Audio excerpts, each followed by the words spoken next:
AITA for telling my mom and her husband that I can't wait to turn 18 to leave their house. When I was 5, my mom, 34F, had an affair and left me and my dad, 35M, for a wealthier man. For 2 years, I only saw my mom like 4 or 5 times. I can't even remember, but not more than that. Then she disappeared and didn't contact us again. I even thought that she was dead. I think my dad thought it was too much responsibility for him or was angry at my mom and somehow wanted to take everything that reminded him of her away, so he sent me to live with my maternal aunt. And I only saw him like 2 or 3 times a month for half an hour. Unfortunately, my aunt died of cancer last year. I thought my dad would take me in, but he's busy with his new family, wife and kids. My grandma, Dad's mother, wanted to take me, but then my egg donor came out of the blue to take me. When she came to take me, it was the first time I saw her in 9 years, and it felt weird, and it sucked that she hugged me and kissed me as if nothing happened in those 9 years. She married the man she left us for, and they now have 3 kids, 10 male, 8 female, 7 female. I've been living with them for 6 months now, and I spend most of the time in my room since we are in another city 6 hours away and I have no friends here. We rarely speak. She tries to talk to me, but I ignore her and her husband. They try to include me in activities, but it sucks seeing them play the perfect family when I missed everything as a child, so I don't really like them. Her husband tries to make me call him Dad. He tries to spend time with me and talk to me.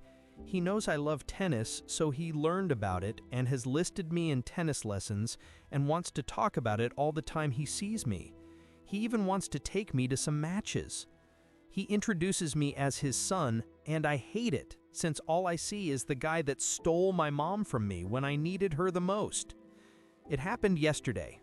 He asked me to go with him to the grocery store, and then he met a friend of his, and as his friend hasn't seen me in any family photo, he asked about me, and then my mom's husband said, "He is my firstborn. You didn't know about him because he was living with a sister of my wife's." I didn't make a scene there, but when we got out, I told him to never say he is my father. He is just a homewrecker who stole my mom. We got home and he told my mom. Then my mom, almost crying, said, "You hate us that much, don't you?" So I said, "Of course I do. You left me and now you want to act like nothing happened by playing the happy family? TBH, I can't wait to turn 18 and leave, and I'm not sure if I ever want to see you again." She started crying and her husband comforted her, so I just went to my room. They tried to talk to me, but I've just ignored them. I told a friend of mine about this and he says I'm the A. Update. My mom and stepdad have been so apologetic. They try to talk to me, but I ignore them. I know it makes me sound terrible, but I can't. I've tried to look at them differently since I posted here by the first time, but I can't. Heaven knows I've tried. I want to try therapy. I need someone to talk to, and I let my mom know it again. But her husband keeps insisting that we must go together to do some family therapy. I don't really want him there because I don't see the point of it. So I'm going to do what somebody suggested. I told him that I'll do the therapy with him, and once we are there, I'll tell the therapist that I don't feel comfortable with him there. Maybe that works. I don't even know if this is moral or even fair, but I don't know what else to do since he has refused to let me go by myself. He's already booked the appointment. It's this Tuesday at 3 p.m., so that's what's happening now. I'll let you know if my plan works. Update. Mom and stepdad tried to fix what they did, but what they don't understand is that once a heart is broke, there is no way to put it together as it used to. Now they cry as if they were the victims here. Isn't it hilarious? Mom's affair partner, the man she left me for, now came up with a great idea of adopting me. And I'm like, dude, no matter how hard you try, I'll never forgive you. You'll never be my dad. The jerk bought me a car on my 17th birthday, and that's when he came with the wonderful idea of adopting. I haven't used that damned car. My friends call me ungrateful because they wish their parents gifted them such a thing. The only good thing about living with them is that I can have my privacy and they respect it. Sometimes I feel sorry for him because he is trying so much to make it up to me. But then I remember all the damage he caused and many abandonment issues I have because of that. My mom, well, we kind of improved our relationship. I wouldn't say I trust her. I wouldn't say I love her either, but we've got to have open conversations in which we bare our souls. I don't buy some of her shitty excuses, but others seem reasonable, even more now that I look backwards. We've had some therapy sessions together in which we both cry like babies. New update. It's been a while. Hi guys, I know it's been a long time since I posted here for the last time. TBH, I had even forgotten about this post until I saw a video on TikTok like 5 days ago. It was my original post, and some people were asking for an update.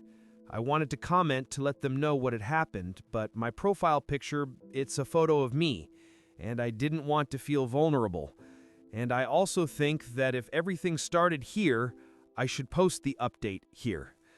It was hard to log in since I had forgotten the password, but I see that a lot of you guys have been reaching out. I highly appreciate that you guys want to know if I'm okay. Sorry if I haven't replied to your comments.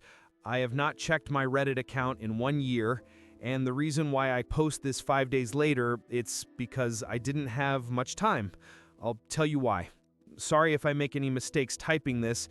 It's a Saturday, 11:08 p.m., and I'm on my phone. Grandma died like 8 months ago. We weren't close, but it was still sad. I could attend her funeral. That's where I saw my dad for the last time. He has cut me off his life completely, and I don't know why. I saw him at the funeral. We hugged. I've tried calling him after that, but he didn't pick the phone, and like 2 months ago, he blocked me on everything. It's hard. It hurts, not gonna lie.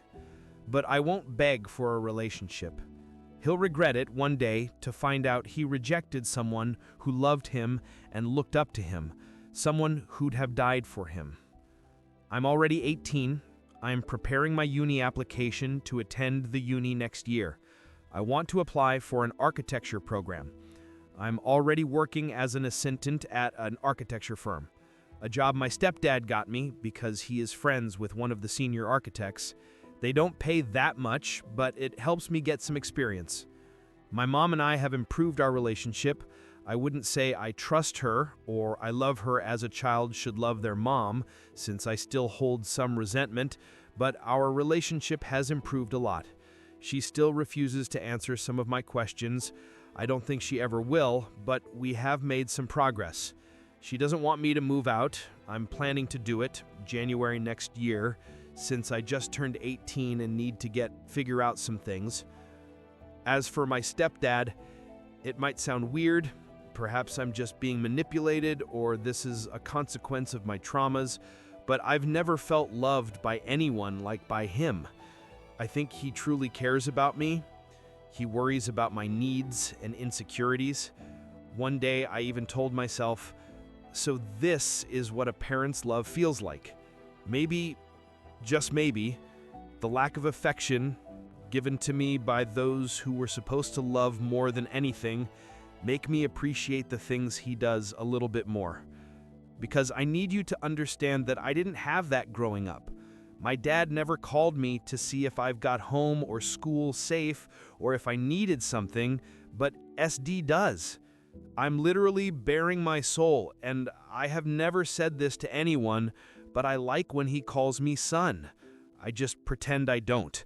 I still call him by his name, but he tells me he dreams about the day I get to call him Dad. I don't think I ever will, but let's see what happens. He was against the idea of me working since he didn't need to because he can provide, but ultimately he doesn't have a say. He tells me I don't have to worry about rent or funds because he will provide, but I don't think I want to be totally dependent for 5 years. So this is pretty much what has happened. I don't know if this is the update you were waiting for, since some of you wanted me to run the second I turned 18, but I still need to find things out and be capable of affording a safe place.